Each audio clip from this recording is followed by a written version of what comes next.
Hello guys, आज हम unboxing करने वाले गाइस ऑक्टाफिश की तरफ मुझे एक गिफ्ट मिला है। और गाइस ये जो गिफ्ट है काफ़ी मुझे भी एक्साइटिंग लग रहा है। और इस फ्री गाइस एकदम बिल्कुल फ्री है, not for any charges. Guys ऐसी आप भी ऐसी गिफ्ट जीतना चाहते हो तो फिर गाइस इस लाइक कर दीजिए इस वीडियो को और चैनल को एक सब्सक्राइब कर दीजिए, तो फिर मुझे भी मोटिवेशन मिलता रहता है ऐसी वीडियोस बनाने के लिए।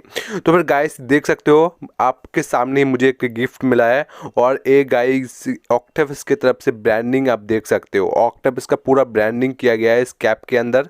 आप भी ऐसी बहुत सारी एक्साइटिंग चीज़ जीत सकते हो, जैसे पावर बैंक हो गया, कोई जैकेट वगैरह हो गया, और कोई कैप्स, कोई बहुत कुछ इसके अंदर आपको आता है। ऐसे ही कुछ वीडियो आपको कैसे जैसे गिफ्ट जीतना है आपको कमेंट कीजिए, मैं आपको प्लीज़ गाइड करूँगा। एंड ये जो गिफ्ट मिलता है आपको लॉयड साइज के हिसाब से मिलता है, लेकिन इसके कैप का जो क्वालिटी है काफ़ी अच्छा है। और नो डाउट आप